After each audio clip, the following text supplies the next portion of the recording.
Hello and welcome to another edition of Mailbag.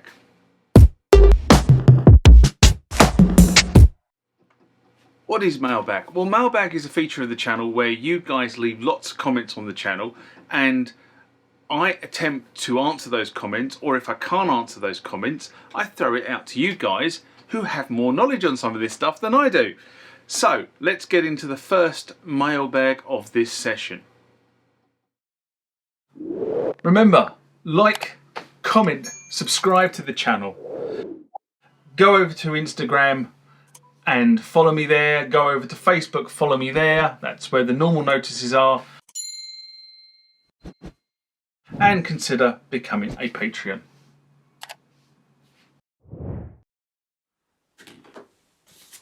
Next comment question comes from Peter Piper.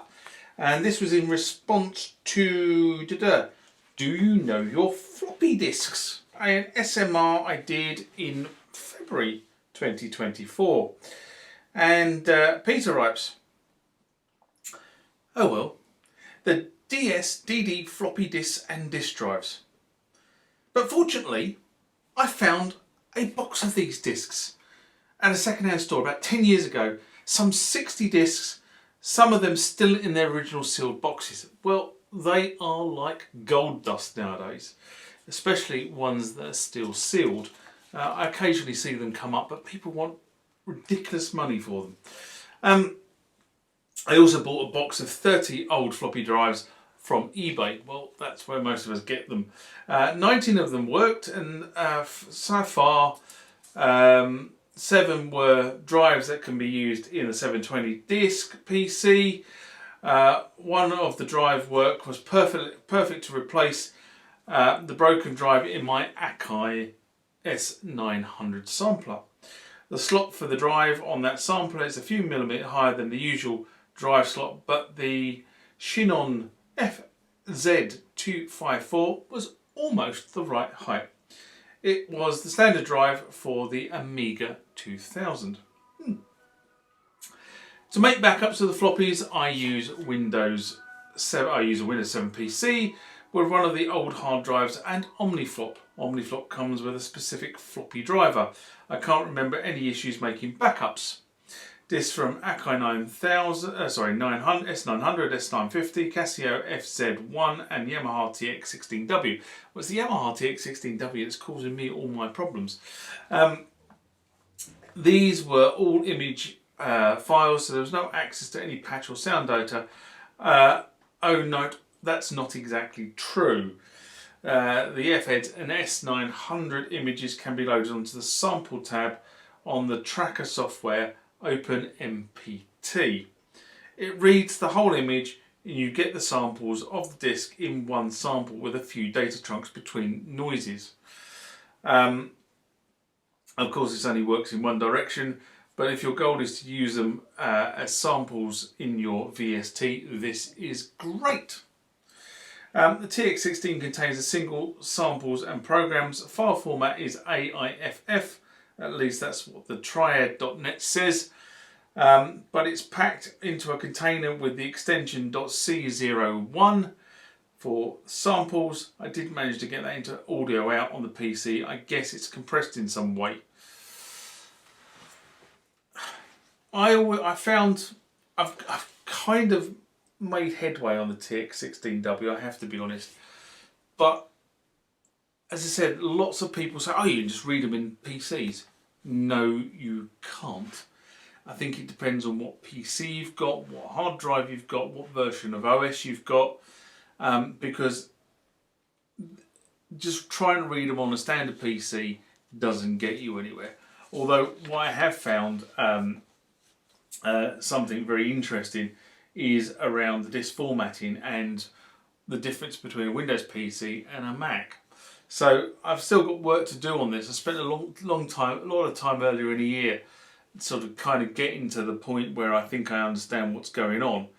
But I've got a massive sample library for the TX16W and I really want to preserve that. So anyway, thanks for sharing your experiences. It's a bit of a weighty bit of text to get through because it's very, very technical and detailed. But if people are listening to that, then maybe they can take some lessons learned from what you've said. Next comment or question comes from Ralis. This was in response to, what do the internals of the R5 look like? A video I did in December 2020. I remember that because I had to rapidly take it to pieces. And Ralis writes, please help. How do you get the boards out?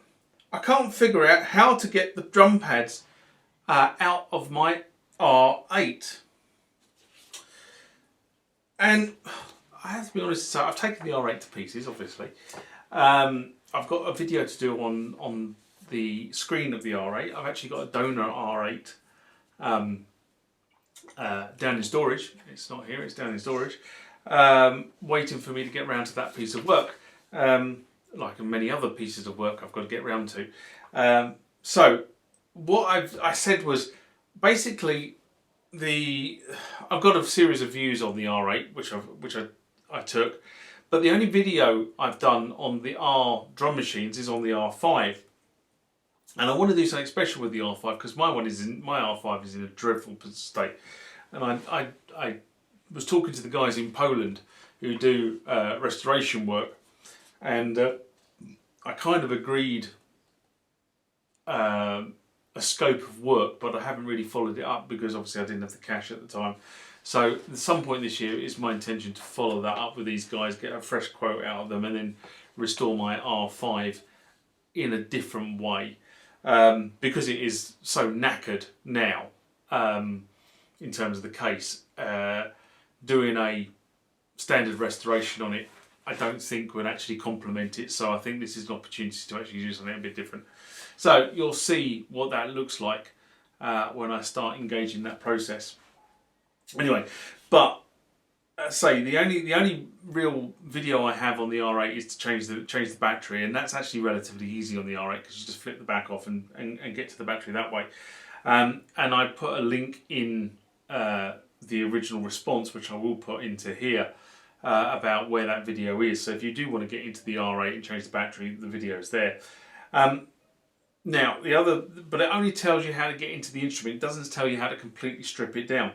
Now, my understanding from memory is that there ain't an awful lot of difference between the R8 and the R5 in terms of how you strip it down. Now, what Ralis was saying was there is, and I'm not quite sure where he's coming from with that, but and I will go and have another look at this when obviously I do a bit more in-depth on the particular machine is when I fix the issues with my R8.